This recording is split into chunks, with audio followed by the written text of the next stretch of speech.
పాండవులు హస్తినాపురం వదిలి చాలా దూరం వెళ్లారు. ప్రాతికామి అత్యంత వేగంగా ప్రయాణించి వారిని చేరాడు.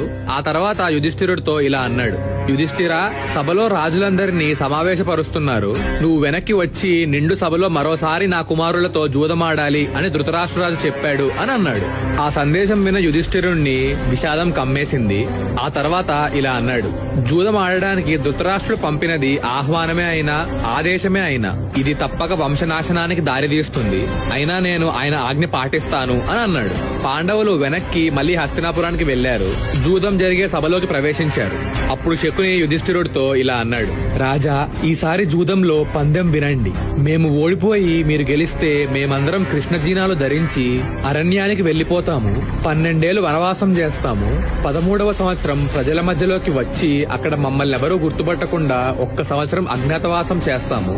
అజ్ఞాతవాసంలో ఉండగా మీరు మమ్మల్ని కనిపెడితే మేము తిరిగి 12 ఏళ్లు వనవాసం చేస్తాము. 1 సంవత్సరం అజ్ఞాతవాసం చేస్తాము.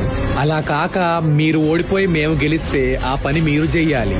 ఓడిపోయిన వారు 13 సంవత్సరాల అరణ్యవాసం అజ్ఞాతవాసం విజయవంతంగా పూర్తి చేసి వచ్చాక గెలిచిన వారు వారి రాజ్యాన్ని వారికి సగౌరవంగా అప్పగించాలి. ఇది నీకు సమ్మతమేనా అని అడిగాడు. సభలో ఉన్న వారందరూ ఆందోళన పడిపోయారు.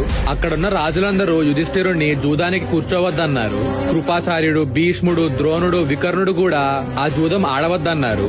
అయినా యుధిష్ఠిరుడు ధృతరాష్ట్రుడి ఆదేశం పాటించడమే తన ధర్మం అనుకున్నాడు. మరొకసారి జూదం ఆడడానికి సిద్ధమయ్యాడు. యుధిష్ఠిరుడికి ఆ జూదం వలన వచ్చే పరిణామం తెలుసు. అక్కడ మొదలయ్యే ఆట కురువంశం సర్వనాశనమైపోవడంతోనే పూర్తవుతుందని తెలుసు. అయినా ధృతరాష్ట్రుడి ఆజ్ఞ పాటించాలని నిర్ణయించుకున్నాడు. రాజులందరూ యుధిష్ఠిరుడిని అవివేకి అని తిట్టుకున్నారు. ఆ తర్వాత ఇలా అన్నారు: ఈ యుధిష్ఠిరుడికి వివేకం ఏమైంది? ఇంతవరకు లోకంలో ఏ రాజు పొందని అవమానం పొందాడు. తన భార్య వల్ల శాశ్వత దాస్యం నుంచి బయటపడ్డాడు. అంతలోనే మళ్లీ ఎందుకు వచ్చాడు? ఈ పందెం గెలవలేడని తెలిసినా లేచి వెళ్లిపోకుండా ఎందుకింకా కూర్చున్నాడు అని రకరకాలుగా బాధపడ్డారు.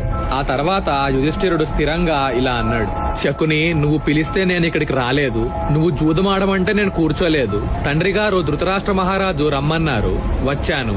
జూదమాడడానికి కూర్చోమన్నారు, కూర్చున్నాను. నా ధర్మం నేను పాటిస్తున్నాను. తండ్రి గారి ఆజ్ఞని పాటించి ఆయన ఏ పందానికి అనుమతిస్తే ఆ పందెంతోటే జూదమాడాలని నిశ్చయించుకున్నాను అని అన్నాడు. శకుని మరొకసారి పందెం వివరించాడు. ఆ తర్వాత శకుని పాచికలు వేశాడు. యుధిష్ఠిరుడు ఓడిపోయాడు.